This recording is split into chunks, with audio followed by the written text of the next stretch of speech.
AP మాజీ CM YCP అధినేత YS Jagan ఇవాళ హైదరాబాద్లోని నాంపల్లి కోర్టుకు హాజరయ్యే సందర్భంగా చోటు చేసుకున్న పరిణామాలపై టీడీపీ మండిపడింది. ముఖ్యంగా జగన్ మంది మార్బలంతో కోర్టుకు వెళ్లడం, ముందుగానే షెడ్యూల్ రిలీజ్ చేయడంపై తీవ్ర అభ్యంతరాలు వ్యక్తం చేసింది. దీనిపై కోర్టులో పిటిషన్ వేస్తామని, జగన్ బెయిల్ రద్దు కోరుతామని టీడీపీ నేత బొద్దా వెంకన్న తెలిపారు.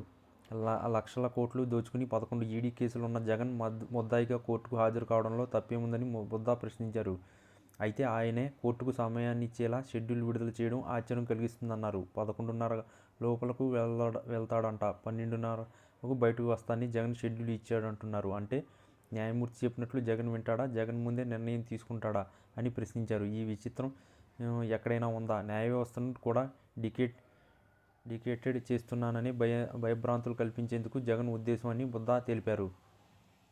కోర్టుకు వాయిదా వెళితే న్యాయమూర్తి పిలిచే వరకు సాయంత్రం అయినా వేచి ఉండాలని, కానీ జగన్ మాత్రం ముందే షెడ్యూల్ ఇచ్చారంటే అర్థం కోర్టుకు అవమానపరిచేలా కదా అని బొద్దా తెలిపారు. కోర్టులో విచారణకు హాజరయ్యేందుకు వెళ్లే వ్యక్తి హడావుడి చేయడం ఏంటన్నారు. మంది మార్బలంతో హంగామా చేస్తే మళ్లీ వాయిదాలకు హాజరు కాకుండా ఉండవచ్చని జగన్ ప్లాన్ ఇది అని నిలదీశారు. సీఎం ఉన్నప్పుడు భయభ్రాంతులు కల్పించిన జగన్ ఇప్పుడు ఎమ్మెల్యేగా కూడా జనాలను భయపెట్టాలని చూస్తున్నాడు. కోర్టుకు కూడా వెంటనే జగన్ బెయిల్ను రద్దు చేసి జైలుకు పంపాలన్నారు. జగన్కు దేవుడిపై నమ్మకం ఉంటే కోర్టుకు విచారణకు హాజరు కావాలన్నారు. మన వ్యవస్థలపై నమ్మకం ఉంటే చేసిన తప్పులకు జైలుకు వెళ్లాలన్నారు. అక్రమంగా దోచుకుని కూడా మళ్లీ కార్యకర్తలను అడ్డం పెట్టుకుని హడావుడి చేస్తున్నారన్నారు. అంటే కోర్టులను, పోలీసులను కూడా లెక్క చేయకుండా జగన్ వ్యవహరిస్తున్నాడు.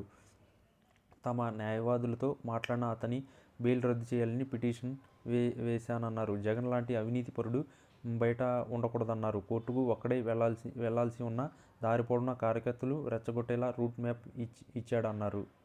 జగన్ పద్ధతిలో రపరప అని ప్రజలను భయపెట్టిన విధంగా కోర్టులను కూడా భయపెట్టాలని చూస్తున్నారు. జగన్ కోసం స్వచ్ఛందంగా జనాలు వచ్చే రోజులు ఎప్పుడో పోయాయన్నారు. ముందే నాయకులతో మాట్లాడుకుని రోడ్ల మీదకు రావాలని కార్యకర్తలను బతిమలాడుకుంటున్నారు. ఇంత ప్లాన్ ప్రకారం రెచ్చగొట్టేలా మొబిలైజేషన్ చేసుకుని జనాలను రోడ్డు మీదకు తీసుకువస్తున్నారన్నారు.